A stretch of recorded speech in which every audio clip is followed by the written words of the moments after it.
Tahukah Anda bahwa suku Zebulon ternyata masuk dalam sebuah nubuatan tentang kedatangan Sang Mesias? Menarik bukan? Mau tahu lebih banyak tentang suku Zebulon? Yuk kita ikuti fakta Alkitab tentang 12 suku Israel kali ini.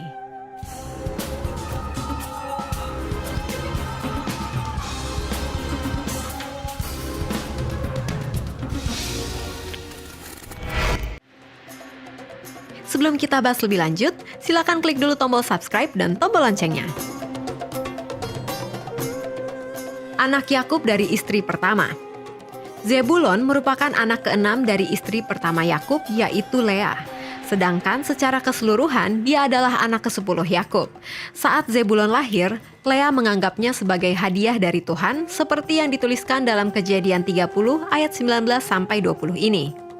Kemudian Lea mengandung pula dan melahirkan anak laki-laki yang keenam bagi Yakub.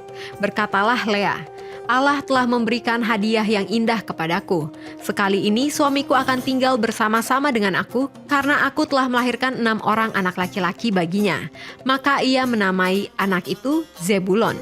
Nama Zebulon memiliki beberapa arti, yaitu dari akar kata zabalu yang artinya mengangkat atau memuliakan. Namun ada juga yang mengartikan namanya sebagai rumah atau tempat tinggal dengan merujuk pada akar kata Zebulun. Memiliki hubungan yang erat dengan Isakar. Hubungan Zebulon dengan kakaknya Isakar cukup dekat. Hal ini mungkin dipengaruhi oleh jarak usia mereka yang tidak terlalu jauh, mengingat bahwa Isakar adalah anak kelima Lea.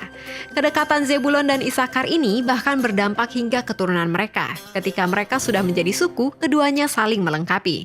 Yang menarik, sewaktu Yakub memberkati anak-anaknya, dia memberkati Zebulon terlebih dahulu, baru kemudian memberkati Isakar. Jika Zebulon dinubuatkan sebagai saudagar yang menjadi pangkalan kapal, kakaknya Isakar dikatakan adalah pekerja keras.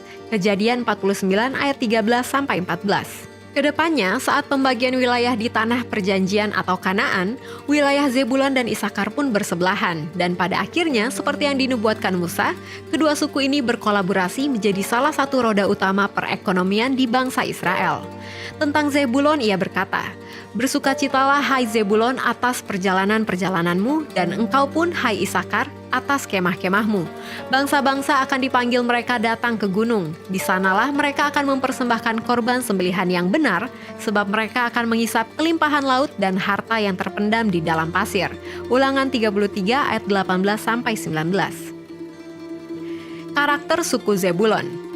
Sekalipun suku Zebulon tidak terlalu menonjol jika dibandingkan dengan 12 suku lainnya, suku ini memiliki loyalitas kepada bangsanya. Hal ini dibuktikan di masa Deborah dan Gideon menjadi hakim dan juga di masa Daud, ketika mereka dipanggil untuk berperang, mereka meresponi dengan mengirimkan orang-orang terbaiknya. Dalam nyanyian pujiannya, Hakim-Hakim 5 ayat 14, Deborah memuji pahlawan-pahlawan Israel di mana suku Zebulon disebutkan. Dari suku Efraim mereka datang ke lembah mengikuti engkau, ya suku Benyamin, dengan laskarmu. Dari suku Makir turunlah para panglima, dan dari suku Zebulon orang-orang pembawa tongkat pengerah. Orang-orang pembawa tongkat pengerah ini, para ahli memperkirakan bahwa mereka adalah para perwira terbaik di suku itu, di mana tongkat pengerah merujuk kepada otoritas mereka. Hal serupa juga terjadi saat Gideon menjadi hakim dan berperang melawan orang Midian, Hakim-Hakim 6. Hingga dicatat pertempuran epik Gideon hanya dengan menyaring pasukannya hingga hanya 300 orang saja.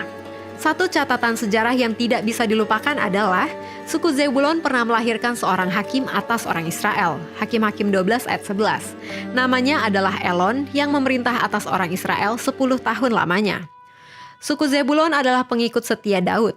Jika beberapa suku lainnya ada perpecahan pendapat dan ada yang memihak Saul, Zebulon dinyatakan sebagai prajurit-prajurit handal yang tidak mendua hati. Dituliskan dalam 1 Tawarik 12 ayat 33 bahwa dari Zebulon, orang-orang yang sanggup berperang, yang pandai berperang dengan berbagai-bagai senjata, 50.000 orang yang siap memberi bantuan dengan tidak bercabang hati. Tidak hanya mengerahkan semua pasukan yang ada di sukunya, namun mereka juga memberikan suplai untuk pasukan Daud bersama dengan suku Isakar dan Naftali, mengingat mereka adalah salah satu suku yang cukup makmur. 1 Tawarik 12 ayat 40. Zebulon adalah suku yang militan dan pandai berperang. Suku ini diurapi Tuhan sebagai pembawa terobosan, mahir menggunakan semua senjata perang, stabil, serta dapat dipercaya. Urapan inilah yang menjadi milik pusaka suku Zebulon. Wilayah Zebulon.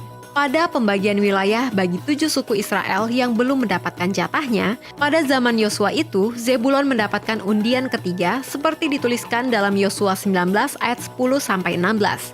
Dari 19 daerah sebagai petunjuk batas wilayah yang disebutkan oleh Yosua, hanya ada beberapa daerah yang bisa dikenali sampai sekarang, seperti Tel Shadut, daerah yang berjarak 5 mil barat daya Nazaret, Bethlehem di Galilea, dan Tel Hanaton, yang oleh para arkeolog dikaitkan dengan kota Hanaton. Dinubuatkan sebagai tempat hadirnya Sang Mesias. Yesus dikenal sebagai orang Nazaret. Kota Nazaret merupakan wilayah Zebulon yang berbatasan dengan Naftali, wilayah yang berada di dekat Danau Tiberias. Wilayah ini dituliskan di Perjanjian Baru sebagai kampung halaman Yesus, rumah masa kecilnya. Hal ini juga menggenapi apa yang disampaikan oleh Yesaya ini. Tetapi tidak selamanya akan ada kesuraman untuk negeri yang terimpit itu. Kalau dahulu Tuhan merendahkan tanah Zebulon dan tanah Naftali, maka di kemudian hari Ia akan memuliakan jalan ke laut, daerah seberang Sungai Yordan, wilayah bangsa-bangsa lain. Bangsa yang berjalan di dalam kegelapan telah melihat terang yang besar. Mereka yang diam di negeri kekelaman, atasnya terang telah bersinar. Yesaya 8 ayat 23. Sebab seorang anak telah lahir untuk kita, seorang putra telah diberikan untuk kita. Lambang pemerintahan ada di atas bahunya dan namanya disebutkan orang, Penasihat ajaib, Allah yang perkasa, Bapa yang kekal, Raja damai. Yesaya 9 ayat 5. Hal ini tentu menjadi sebuah kehormatan tersendiri bagi suku Zebulon dan Naftali karena disinilah Yesus Kristus menjalani masa kecilnya dan mengawali pelayanannya. Menjadi salah satu dari 10 suku Israel yang hilang.